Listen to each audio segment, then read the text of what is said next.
साल 2023 में 3,377 करोड़ का बिजनेस करने के बाद पिछले 2 साल में 118% की ग्रोथ करने के बाद JBL जैसी बड़ी बड़ी कंपनीज को मात देने वाली TWS true wireless studio market share में 36% का शेयर स्टैब्लिश करने वाली भारत की एकमात्र कंपनी बोट के बारे में बात करेंगे।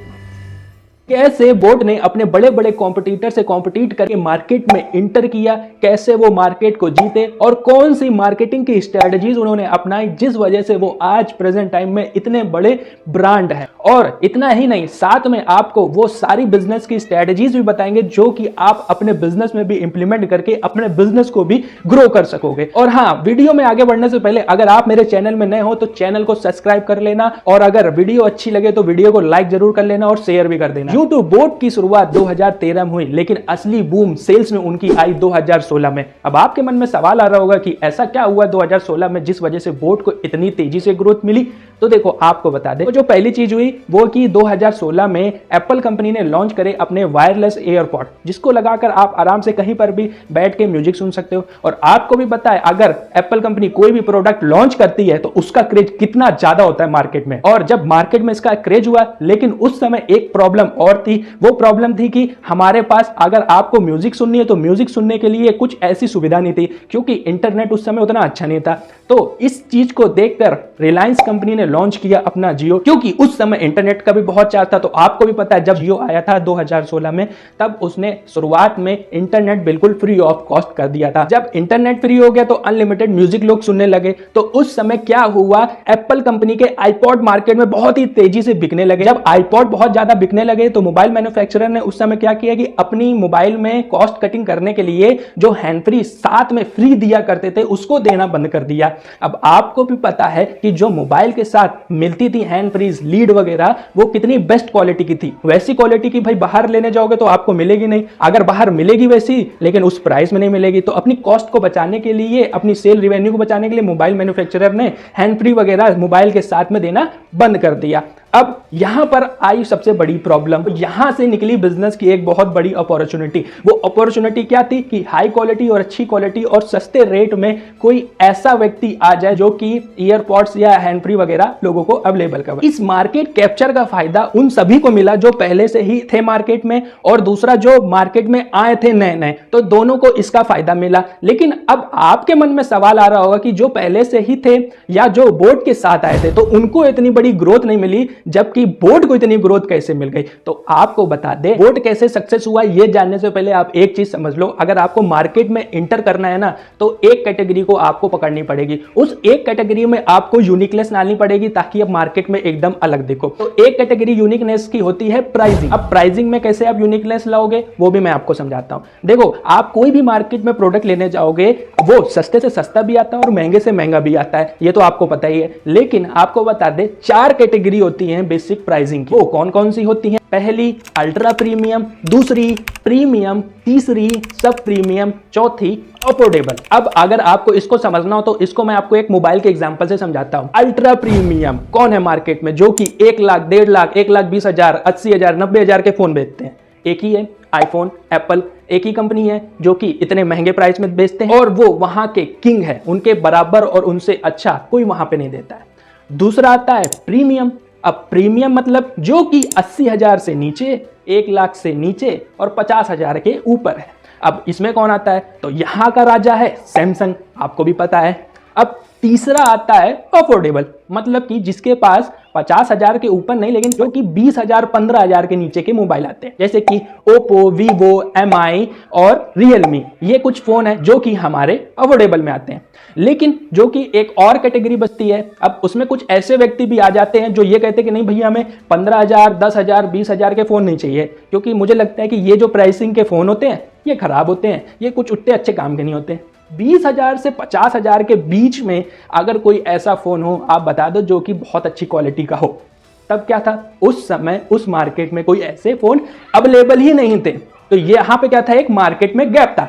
अब इस गैप को पकड़ा किस कंपनी में, आपको पता है? कमेंट करके बताइए। तो तो इस गैप को पकड़ा हमारी वन प्लस ने। वन प्लस ने कहा कि भैया अगर आपको 40-50 हजार के नीचे फोन चाहिए, 40,000 50,000 तक का कोई भी फोन चाहिए तो आप मुझे ले सकते हो, मेरे पास वही सारी चीजें हैं जो आपको 50,000 के ऊपर वालों से मिलेगी। उस मार्केट कैप्चर को पकड़ा वन प्लस ने। वहां पर एक ऐसा समय आ गया कि सैमसंग और एप्पल दोनों की फोन की मैन्युफैक्चरिंग और सेल्स को मिलाकर जितना अमाउंट इकट्ठा हो रहा था उतना सिर्फ और सिर्फ वन प्लस अकेले ही सेल कर रहा था। एक ऐसा समय भी आ गया था। अब आपके मन में सवाल आ रहा हो कि आप बोर्ड की केस स्टडी में ये वन प्लस के बारे में क्यों समझा रहे हो? देखो मैं एग्जांपल के तौर पे समझाना चाह रहा था। अब इसी चीज को आप बोर्ड में ले जाइए। अब आप अल्ट्रा प्रीमियम में आ जाएंगे तो 15,000 से ऊपर की, उसमें वहां का राजा वहां का किंग है एप्पल और बोस। अब 15,000 के नीचे यानी कि 10 से 15,000 के बीच में आएंगे जो कि प्रीमियम, उसमें राज करता है वहां का किंग है JBL। और तीसरी कैटेगरी है सब प्रीमियम जो कि 5,000 से 10,000 के बीच में आता है। इस पर राज करता है यहाँ का किंग था सनराइजर। और बचता है अफोर्डेबल, मतलब कि 5,000 से नीचे। 5,000 से नीचे कोई हेडफोन वहां पर प्रेजेंट में अवेलेबल ही नहीं था। कोई ब्रांड था ही नहीं, स्टैब्लिश ही नहीं था जहां पर ये चीजें 5,000 के नीचे मिले। ऐसे ही बोट ने मार्केट के गैप को समझा। बोट ने कहा भैया हम 5,000 के ऊपर वालों से तो कंपटीशन करेंगे नहीं क्योंकि ये बड़े बड़े लोग हैं, ये पहले से स्टैब्लिश है। तो एक काम करते हैं, यहाँ पे ऑर्गेनाइज्ड मार्केट तो है नहीं, यहां पर कंपटीशन करते हैं, यहां पर अपना ब्रांड स्टैब्लिश करते हैं। हो सकता है अब आपके मन में सवाल आ रहा हो कि 5,000 के नीचे कैसे वहां का ब्रांड बना, कैसे वो वहां पे स्टैब्लिश हुआ। तो आपको इसको भी वन प्लस के एग्जांपल से ही बताते हैं। अब देखो वन प्लस ने भी गैप ढूंढा, लेकिन जब वन प्लस आया तो वहां पर उसको कोई ले नहीं रहा था। लोगों को लगता था कि ये कोई ऐसी एरी गैरी कंपनी है जिसका कोई अस्तित्व नहीं है। इन्होंने क्या किया, वन प्लस वालों ने, इन्होंने एक दिमाग लगाया। इन्होंने रॉबर्ट डॉनी जूनियर अपने आयरन मैन को हायर किया मार्केटिंग के लिए। अब आपको भी पता है आयरन मैन की कितनी पब्लिसिटी है, कितना बड़ा उनका खुद का ब्रांड है। अब खुद वो वन प्लस का फोन यूज करते हुए दिख रहे हैं, एडवर्टाइजमेंट कर रहे हैं, तो लोगों को लगा कि इस ब्रांड में कुछ तो बात है जो iron man Robert Downey junior इसका इस्तेमाल कर रहे हैं, इसका यूज कर रहे हैं, इसका एडवर्टाइजमेंट कर रहे हैं। तो इस तरीके से वन प्लस ने मार्केट में अपना ब्रांड बनाया। अब ऐसे ही आपको बोट में भी बताते हैं। अब बोट में क्या हुआ, देखो आपको भी पता है 5,000 के नीचे का कोई भी आप चीज लोगे तो उसकी ना ही आप पैकेजिंग ध्यान दोगे, ना ही किसी चीज पे ध्यान दोगे, क्योंकि भाई 1,000-2,000 की चीज है, इसमें क्या ही ध्यान देना। लेकिन सोचो अगर आप कोई हैंड फ्री या हेडफोन लेने जाओ, उसका एड हार्दिक पांड्या कर रहे हो तो, और उसकी पैकेजिंग भी जबरदस्त हो, उसका कलर भी जबरदस्त हो, उसकी डिजाइनिंग भी जबरदस्त हो, और ऐड कौन कर रहा है, उसका हार्दिक पांड्या, तो आप खुद ही अपने मुंह से कहोगे कि इन सब में मुझे ये वाला पसंद है, ये वाला दे दो। तो ये जो सेलिब्रिटी इंडोर्समेंट है ना, ये टेक्निक बोट ने काम करी और धीरे धीरे बोट का ब्रांड बनने लगा। आप समझो ब्रांड कैसे बनता है। देखो ब्रांड बनने से पहले आदमी दो चीजें देखता है, एक है टेंजिबल, दूसरी है इनटेंजिबल। टेंजिबल मतलब कि आप मार्केट में गए और आपने 2,000 का हेडफोन खरीदा, तो आप हेडफोन खरीदने से पहले क्या करोगे, उसको चेक करोगे और देखोगे कि उसकी आवाज कैसी है, अच्छा चल रहा है, उसमें अच्छा सुनाई दे रहा है कि नहीं। देखो आपको भी पता है 2,000-3,000 में आप कोई भी हेडफोन, किसी भी तरीके का हेडफोन लोगे उसमें आवाज वाइज सेम एक जैसी ही आती है। दूसरी है इंटेंजिबल, मतलब कि उसकी पैकेजिंग कैसी है और वो हेडफोन की डिजाइनिंग कैसी है, उसका इंडोर्समेंट कौन कर रहा है, मार्केटिंग कौन कर रहा है, उसको लगाने के बाद क्या मैं कूल लगूंगा, क्या मैं बहुत बेहतरीन अच्छा दिखूंगा। तो हाँ, यहां पर इनोवेशन हो सकता है। यहां पर उन्होंने इनोवेशन किया, सेलिब्रिटी इंडोर्समेंट के जरिए अपने ब्रांड को बिल्ड करना चालू कर दिया। ये चीज बोर्ड को समझ में आ गई। जब ये चीज बोर्ड को समझ में आई तो उन्होंने कहा कि भाई अब चलो कार्तिक आर्यन को भी ले लेते हैं। तो कार्तिक आर्यन को भी बुलाया मार्केटिंग कराने के लिए, फिर उसके बाद कियारा आडवाणी को भी बुलाया मार्केटिंग कराने के लिए, फिर ऐसे करके बहुत लोगों को उन्होंने बुलाया मार्केटिंग कराने के लिए, ताकि वो भारत में बहुत ही बढ़िया तरीके से स्टैब्लिश हो सके। अब आप सोच रहे होंगे कि सेलिब्रिटी इंडोर्समेंट से फायदा है क्या, किसी सेलिब्रिटी को 5 करोड़ 10 करोड़ देने से, अपनी ब्रांड की मार्केटिंग कराने से कोई फायदा होता है क्या। देखो आपको बता दे, अगर आप जैसे कि मान लो हार्दिक पांड्या को 5 करोड़ दिया मार्केटिंग करने के लिए हेडफोन की, और उस 5 करोड़ से हार्दिक पांड्या की वजह से 500 का जो हेडफोन है वो 600 रुपए में बिकने लगा, मतलब कि 100 रुपए एक्स्ट्रा बिकने लगा, और वही 1 करोड़ यूनिट बिक गई। हार्दिक पांड्या के सिर्फ फेस के चक्कर में 100 करोड़ का कंपनी को मुनाफा होता है। अब 100 करोड़ में अगर आप 5 करोड़ माइनस करोगे तो कितना बचता है, 95 करोड़। इस मार्केटिंग टेक्निक के जरिए लोगों को फायदा होता है। बड़ी बड़ी कंपनीज ऐसे ही अपना ब्रांड बनाते हैं। अब देखो बोट और क्या क्या कर रहा है अपना ब्रांड बनाने के लिए। देखो जो हेडफोन्स है वो 2,999 रुपए में चालू करती है, और जो ईयरफोन है जो कि आपको भी पता है 100-150 वाले जो ईयरफोन है वो बोट ने 199-299 में करके बेचना चालू कर दिया। बोट क्या कर रहा है, छोटे सेगमेंट में भी एंटर कर रहा है, और जैसे जैसे इसका ब्रांड बड़ा होता जाएगा तो फिर ये क्या करेगा, बड़े बड़े ब्रांड में में कॉम्पिटिट करेगा, बड़े बड़े सेगमेंट में भी एंटर करेगा। तो धीरे धीरे आप छोटे सेगमेंट में एंटर करो और अपने आप को स्टैब्लिश करो और फिर उसके बाद आप अपने आप को बड़े सेगमेंट में लेकर जाओ। ये थी बोट ब्रांड की मार्केट में एंटर होने की, सक्सेस होने की, आगे बढ़ने की, अपने आप को ब्रांड बनाने की इस स्टडी।